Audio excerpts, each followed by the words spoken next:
Mientras tú firmabas tu declaración de impuestos este año, alguien con 10 veces tu ingreso pagó una tasa menor que la tuya. No porque haya hecho trampa, porque conoce las reglas de un juego que a ti nunca te explicaron.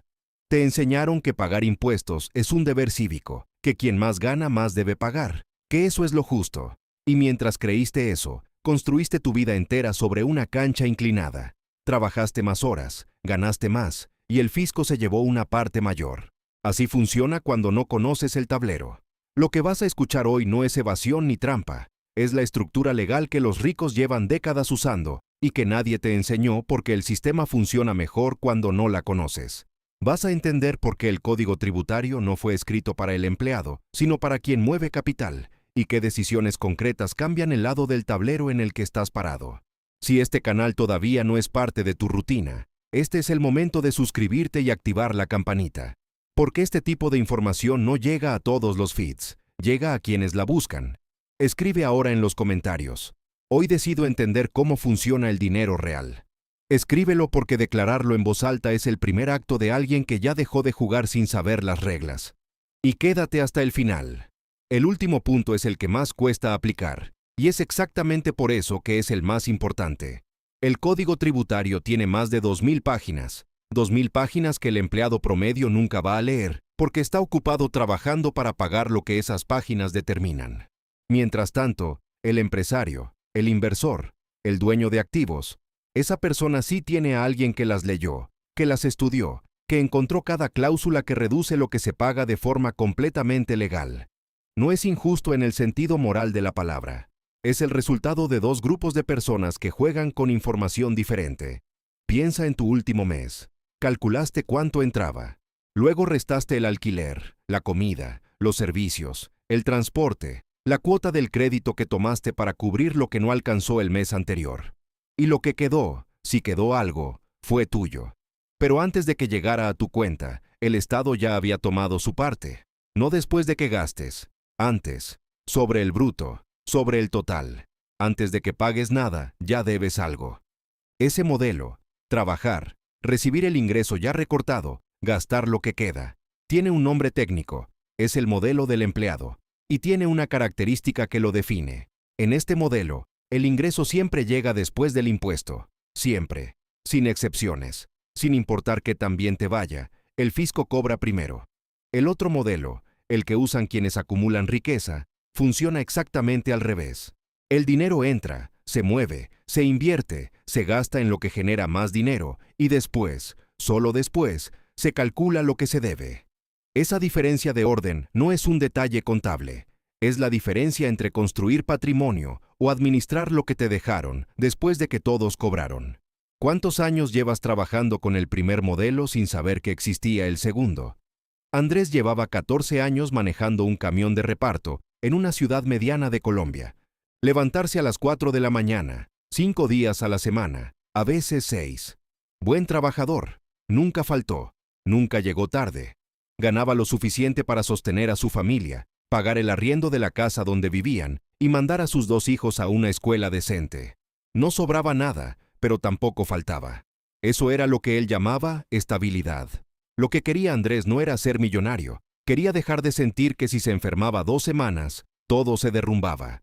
Quería que su trabajo de 14 años se convirtiera en algo que quedara, no solo en recuerdos y en hijos criados, sino en algo concreto, tangible, que estuviera ahí si él no podía estar.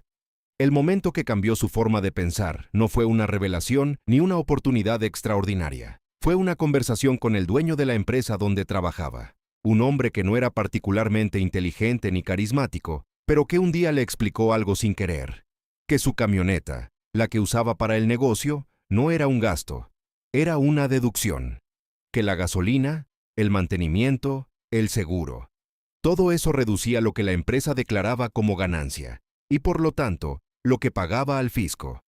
Andrés no entendió todo de inmediato, pero entendió una cosa: él pagaba impuestos sobre todo lo que ganaba, y su jefe pagaba impuestos sobre lo que quedaba después de restar los gastos del negocio. Eso no era trampa, era estructura. El pequeño paso que tomó Andrés fue formalizar un servicio de transporte a nombre propio. No dejó su trabajo, Empezó a prestar servicios ocasionales de flete los fines de semana, registrado, con factura. Aprendió qué gastos podía declarar. Comenzó a mover dinero dentro de una estructura en lugar de recibirlo como persona natural y pagar sobre el total. 5 años después, Andrés tenía 2 camionetas. Seguía manejando, pero manejaba diferente, con propósito, con estructura, con un contador que le explicaba las reglas en lugar de simplemente cobrarle. No se hizo rico de la noche a la mañana. Se movió de un lado del tablero al otro. Y eso cambió todo.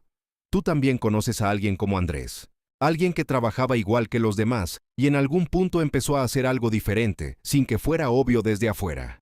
La diferencia casi nunca es el esfuerzo. Casi siempre es la estructura. Warren Buffett no es famoso solo por elegir buenas acciones. Es famoso porque durante décadas tomó decisiones que la mayoría de personas con su nivel de ingreso no tomaron. No porque no pudieran, sino porque no sabían que podían. En 2011, Buffett publicó un artículo donde señalaba algo que pocos se atrevían a decir en voz alta, que él, uno de los hombres más ricos del mundo, pagaba una tasa efectiva de impuestos menor que su secretaria. No porque evadiera, porque la mayor parte de su ingreso venía de ganancias de capital y dividendos, categorías que el código tributario trata diferente al salario. Buffett no diseñó ese sistema, lo entendió y lo usó. Eso no es cinismo, es lo que hace alguien que estudia las reglas antes de jugar. Ray Dalio construyó Bridgewater, el fondo de inversión más grande del mundo, sobre un principio que aplicó también a su estructura financiera personal.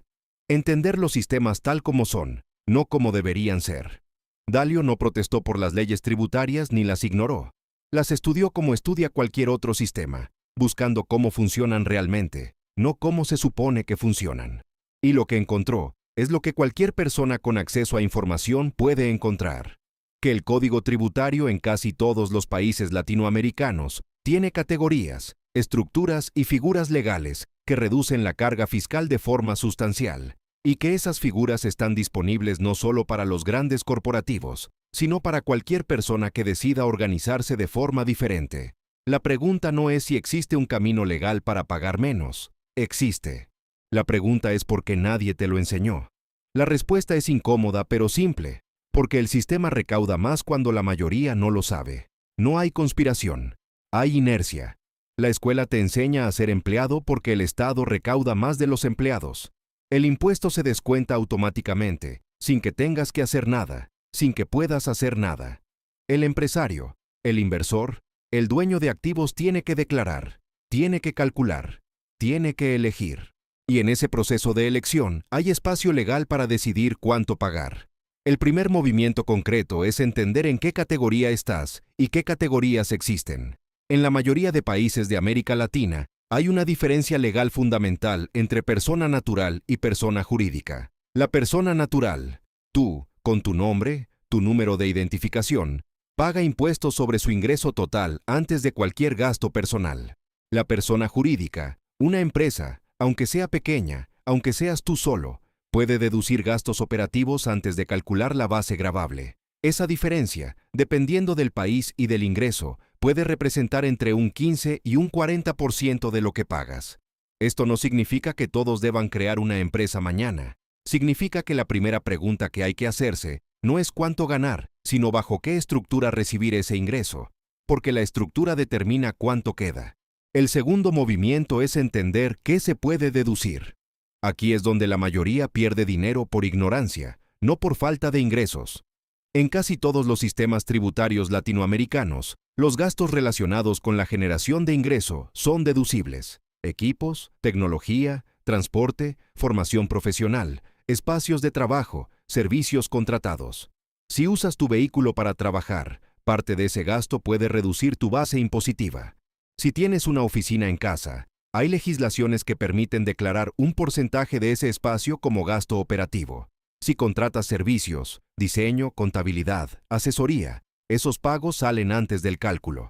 El empleado no puede hacer nada de esto porque no está organizado para hacerlo. La persona organizada dentro de una estructura puede hacerlo todo de forma completamente legal. El tercer movimiento, y este es el que más cuesta no por ser difícil, sino por lo que implica aceptar, es entender la diferencia entre ingreso activo e ingreso pasivo y empezar a construir el segundo. El ingreso activo es lo que recibes por trabajar. El ingreso pasivo es lo que recibes por tener activos que trabajan. En casi todos los marcos tributarios, el ingreso pasivo, dividendos, rentas, ganancias de capital, tiene tratamiento diferente al ingreso laboral.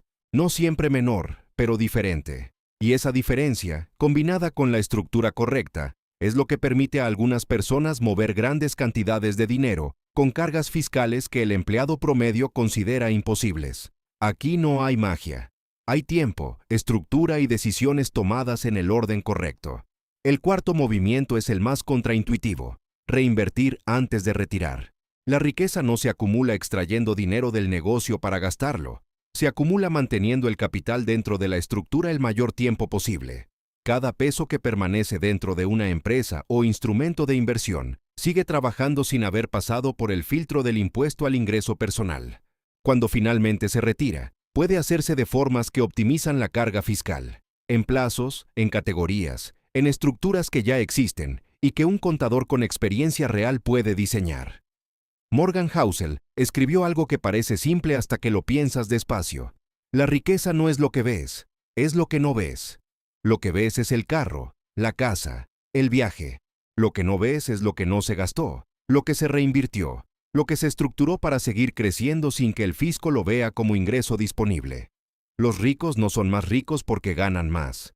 En muchos casos, ganan lo mismo que alguien de clase media alta. Son más ricos porque mueven su dinero de forma diferente, dentro de estructuras que la ley permite y que la ignorancia hace invisibles para la mayoría.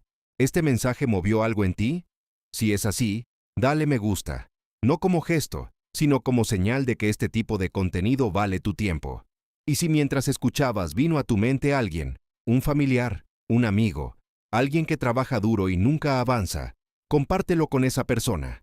Si pensaste en ella, hay una razón. Suscríbete si todavía no lo hiciste. No como rutina, sino porque decidiste tener acceso a información que el sistema prefiere que no tengas. Y escribe en los comentarios: hoy decido construir desde la estructura correcta.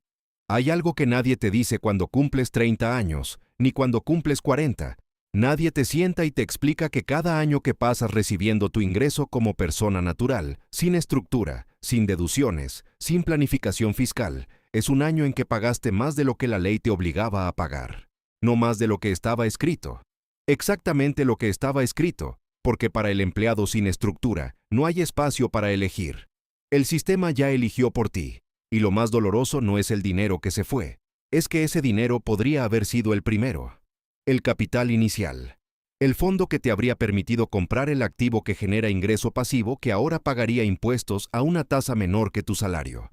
El dinero que se fue en impuestos calculados sobre el bruto, año tras año, era tu oportunidad de entrar al otro lado del tablero. Y se fue sin que nadie te explicara que existía otra forma. Esto no es para generarte culpa. La culpa es inútil. Es para que entiendas el costo real de no actuar.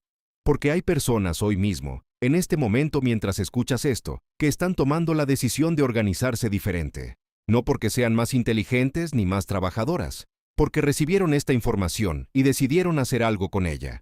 Y dentro de 5 años, esa decisión habrá cambiado la trayectoria de su patrimonio de forma irreversible. Charlie Munger decía que la primera regla para ser rico es no hacer cosas estúpidas. Y una de las cosas más costosas que una persona puede hacer, no la más obvia, pero sí una de las más caras, es pagar impuestos sobre dinero que legalmente no tenía que pagar.